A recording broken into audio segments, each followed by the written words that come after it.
J'aimerais vous démontrer dans cette vidéo aujourd'hui que notre société fait tout pour nous rendre dépendants affectifs ou reformuler de manière différente, on est dans un environnement qui est propice à devenir dépendant affectif. Pour ceux qui auraient vécu dans une grotte pendant ces 20 dernières années, la dépendance affective, en gros, c'est comme son nom l'indique, c'est dépendre affectivement de l'autre, avec typiquement des choses comme la crainte du célibat, la peur d'être seul, une espèce de quête affective constante. Je dois trouver quelqu'un dans ma vie pour être heureux ou pour être heureuse. C'est aussi souvent l'incapacité à se rassurer par soi-même. C'est un doute permanent sur l'affection de l'autre. Est-ce que cette personne m'aime vraiment? Est-ce qu'il n'est pas en train de me mentir ou de me tromper avec quelqu'un d'autre? C'est aussi une faible estime de soi. C'est souvent l'incapacité à faire des choix là-dedans, de peur de se tromper ou que l'autre parte. Et c'est finalement avoir tendance à prioriser des émotions à court terme au détriment d'émotions à long terme. Je suis avec une personne qui ne me fait pas du bien au quotidien, mais je vais tout faire pour m'arranger, pour rester avec lui, même si c'est pas top, de peur de me retrouver seul, puis éventuellement de retrouver quelqu'un d'autre par la suite. Donc c'est rester souvent avec la mauvaise personne, de peur de, 3 petits points, de peur de ne pas retrouver quelqu'un par la suite, de peur de finir sa vie seule, etc. On va voir aujourd'hui pourquoi est-ce qu'on a cette peur qui est naturelle vu la société dans laquelle on est. Avant de démarrer, si vous souhaitez, abonnez-vous à cette chaîne. Il y a aussi un quiz juste en dessous qui est un test pour savoir si vous êtes dépendant affectif ou pas. C'est le test officiel qui est juste sous cette vidéo. Et laissez-moi un commentaire, ça me fait toujours plaisir de lire vos messages. Voici quelque chose qui pourrait vous faire réfléchir. On a l'impression que la dépendance affective, c'est une espèce de mal-être qu'on s'est créé tout seul. Mais si on regarde dans le temps, il y a un siècle de ça, on ne parlait pas de dépendance affective. Il y a des articles qui expliquent que le terme de dépendance affective serait entré dans notre vocabulaire courant avec l'arrivée d'un livre qui s'appelle « Ces femmes qui aiment trop » de Robin Norwood. Alors, c'est marrant, au début on mettait ça sur les femmes, finalement on s'est rendu compte que hommes et femmes étaient identiques dedans, mais on parle de 1988, donc c'est quelque chose qui n'a même pas 50 ans. Pourquoi est-ce que ça arrive tout d'un coup? Peut-être parce que la science d'un côté est devenue meilleure et peut analyser des choses, ou alors simplement parce que ce phénomène n'était pas existant avant. Commençons par quelque chose qui est déjà pas très rassurant dans notre société, c'est le divorce. Qu'on se mette d'accord, la notion de divorce, même si elle a entre 100 et 150 ans, selon comment on estime le phénomène ou qu'est-ce qu'on appelle divorce par rapport à ce qu'on vit aujourd'hui, c'est quelque chose qui est assez récent. Nos grands-parents, tout simplement, n'avaient pas le droit de divorcer. C'était extrêmement mal vu. Ma grand-mère me racontait que dans son village, si jamais une femme quittait son mari, même si elle était maltraitée, si elle quittait son mari, tout le village allait la rejeter parce qu'elle n'avait pas su garder son engagement. Un engagement qui était souvent religieux. Devant Dieu, on promettait de se marier pour le meilleur et pour le pire. Nos grands-parents ne divorçaient pas, ou extrêmement peu. Nos parents ont commencé à divorcer. Je ne sais pas de quelle génération vous êtes, mais c'est peut-être 1 sur 3, 1 sur 4 à l'époque. En tout cas, c'était plus entré dans les mœurs, dans les coutumes. Aujourd'hui, dans votre entourage, que ce soit vos amis, vos frères, vos sœurs, des gens que vous connaissez au travail, on connaît tous des gens divorcés. Les statistiques sont énormes. Plus de 50 ou de 55% selon les villes où vous habitez, de gens divorcent. Alors si avant on ne pouvait pas se séparer, bien évidemment qu'on n'avait pas la peur d'être quitté. Quoi qu'il se passe, Jean-Marie, Jean-Pierre resterait avec moi. Même s'il me tapait dessus, on ne pouvait pas se séparer. Donc quand on ne peut pas se séparer, on n'a pas la peur que l'autre nous quitte, bien évidemment. Et puis même au passage, on devait se marier jeune. Il y avait l'événement qui s'appelait les Catherinettes. Les femmes devaient danser sur la place avec un chapeau spécial à 25 ans parce que c'était le signe qu'on n'avait toujours pas réussi à les caser alors qu'elles avaient 25 ans. Aujourd'hui, tu peux avoir 25 ans, être célibataire ou te dire « Allez, dans 20 ans, je me case », que tu fais exactement comme tu le souhaites. À l'époque, il y avait tout un processus qui faisait que 25 ans, tu devais commencer à t'engager, à être marié, puis ensuite, tu restais dans toute ta vie. Et puis, si on va prolonger ce concept, on peut même dire que finalement, peut-être que même si nos parents divorçaient moins que nous aujourd'hui, nos parents se séparaient déjà. Que penser d'un enfant? Que ressent un enfant lorsque ses parents se séparent? Il y a forcément un stress, même si c'est pour le meilleur de tout le monde, même si c'est une bonne chose que les parents se séparent et divorcent. Pour l'enfant, c'est quand même un stress. Au quotidien, il ne voit plus que son père selon les semaines ou plus que sa mère selon l'autre semaine. Mais il est toujours séparé de l'un des deux. Donc, tu es encore en train d'augmenter une forme de peur de l'abandon de la part de l'enfant, que l'enfant peut garder toute sa vie par la suite. Je laisse les pédopsychiatres hurler en commentaire pour me dire que l'enfant ne le vit pas comme un stress. Bien évidemment que c'est une forme de stress, même si c'est pour une bonne chose par la suite.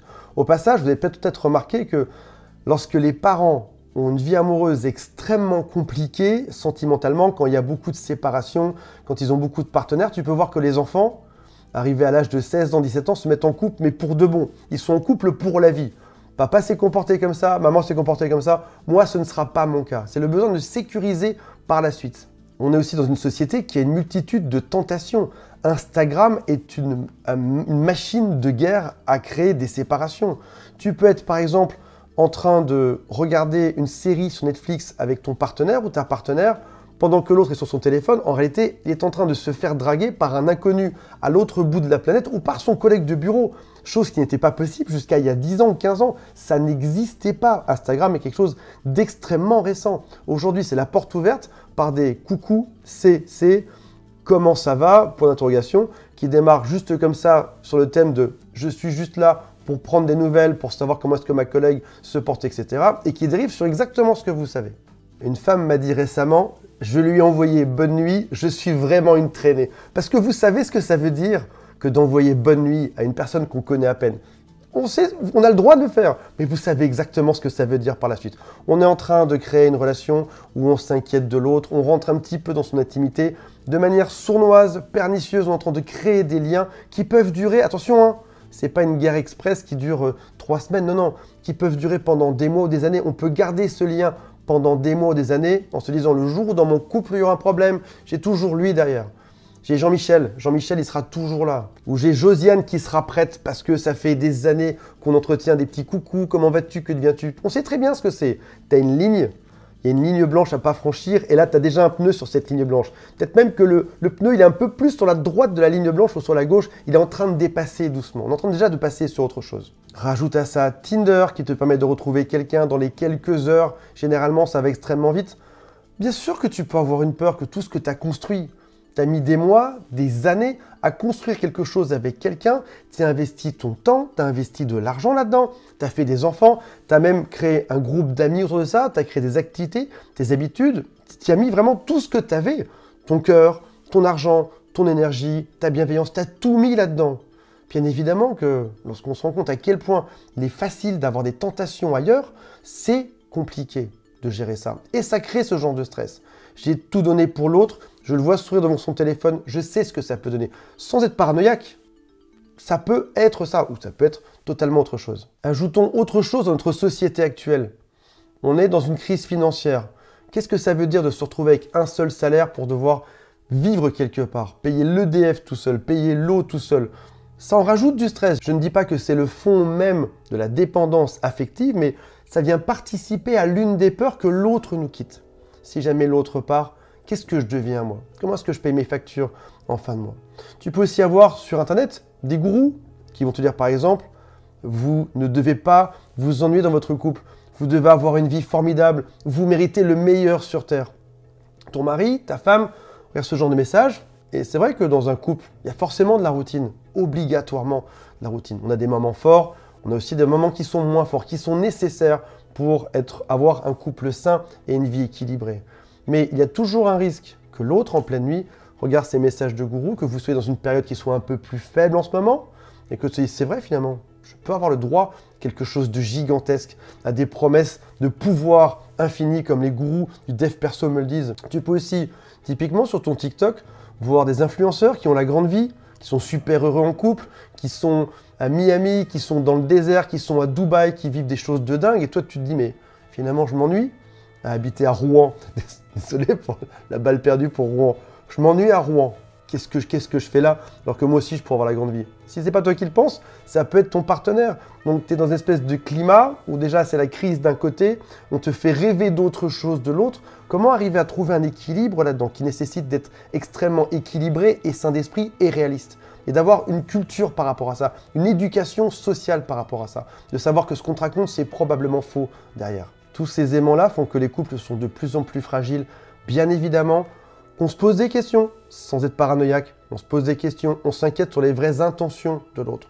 On arrive dans un monde qui est de plus en plus égoïste, chacun pense à soi, et tu arrives sur une toute nouvelle génération qui est toute jeune, qui cherche à se rassurer, c'est bien normal.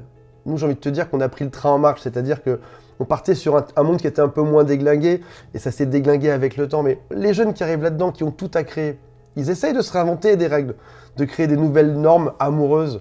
Alors nous, on est ensemble, mais c'est pas exclusif. On a le droit d'aller voir une fois par semaine quelqu'un d'autre à condition qu'autre. Ils sont en train de créer tout un tas de nouvelles, pas tous bien sûr. Certains sont en train de créer de nouvelles règles pour se rassurer à nouveau, trouver un sens à tout ça. Mais oui, je vous le dis, on est dans une société qui crée de la peur que l'autre parte. Et bien évidemment, quand on a cette peur, ça crée forcément une forme de dépendance affective. Je dois me rassurer sur le fait que l'autre va rester, donc je dois donner plus, donc j'ai peur qu'il parte, donc je dois faire plus, etc. Et donc je peux tout supporter, et donc éventuellement des relations malsaines. Et on arrive dans ce cycle de la dépendance affective. Voilà mes amis, j'ai hâte de lire vos commentaires pour savoir ce que vous en pensez. Salut à tous, bye.